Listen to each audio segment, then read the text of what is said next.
Hello everyone, welcome back to my channel. কেমন আছো তোমরা সবাই? আশা করছি যে যেখান থেকে দেখছো ভালো আছো, সুস্থ আছো, আর আমি অনেক অনেক ভালো আছি। তো এই দেখো, আজকে আছি একটা ব্রাইট সারাতে। তো দেখো, এত রোদ কি বলবো, আর প্রচণ্ড গরম। তাই এই দেখো, একদিকে আমি আর একদিকে আমার ননদ, দুজনে বসে বসে রুটি কাটছি। গলাটাও ভিজে মানে শুকিয়ে গেছে, সেই জন্য ভেজে দিচ্ছি। তো এই দেখো, টোটোতেই আমরা রাইডটা সাজাতে যাচ্ছি।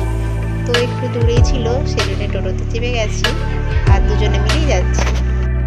তো এই প্রথমেই তোমাদেরকে এই ভিডিওটা শুরু করছি, কারণ তোমাদেরকে আর এরকম ভিডিও দেওয়া হয় না, তোমাদেরকে শুধু ব্লগ ভিডিওটাই দিয়ে থাকি। তো প্রথম দিচ্ছি, যদি এরকম ভিডিও চাও তাহলে অবশ্যই এরকম ভিডিও পাবে।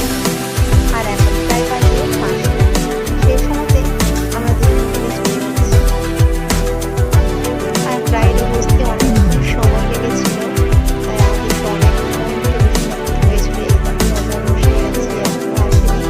তাই বলছি, মানে প্রায় 1 ঘন্টা বসেছিলাম, তবুও আসছে না। অনেকক্ষণ পরে শাড়িগুলোকে বের করে রেখে দিয়েছিলাম। কারণ বিয়ে বাড়িতে তাড়াতাড়ি আসতে হয়, কারণ এদিকে প্রায় আসতে অনেক লেট করে দেয়, সেজন্য অনেকটাই সমস্যায় পড়তে হয়। তো এই দেখো, ব্রাইডকে পেয়ে গেছি, আর এইদিকে দেখো এখানে বসিয়ে দিয়েছি। আর এই দেখো, প্রথমেই আমি আই মেকআপটা করে নেব।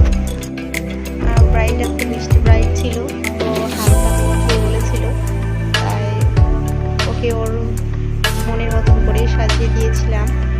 তো আই মেকআপটা খুব গর্জিয়াস করবে না, ওই হালকার মধ্যেই রাখতে বলেছিল। তো এই দেখো, এইভাবেই রেখেছিলাম।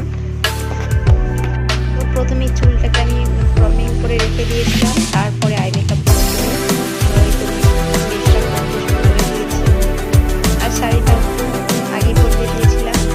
আর তোমাদেরকে ফুলটাও দেখিয়ে দিচ্ছি। এই দেখো, আর তোমাদেরকে কেমন লাগলো অবশ্যই কমেন্টে জানাবে। আর এই ব্রাইডটা ছিল খুব মিষ্টি, আর এত সুন্দর লেগেছে পুরো লোকটা ভালোভাবে দেখিয়ে দিলাম। তো বাড়িতে আরও অনেকজন সাজুগুজু করতে মানে বলেছিল, তো তাদেরকে ওই শাড়ি পরিয়ে দিলাম, একটু ভালোভাবে সাজিয়ে দিলাম। তারপরে এই দেখো, খাওয়া দাওয়া করতে একটু লেট হয়ে গেছিলো। আর এইদিকে দেখছি বাড়ি এসে এই দেখো আমার ছেলে কতটা কাজ করছে। সত্যি এরকম ছেলে বাবা ভাগ্যের ব্যাপার। বাড়িতে আমি থাকি না যেহেতু, তো বাড়িতে অনেকটাই গুছিয়ে ঘরটা গুছিয়ে রাখি, ওই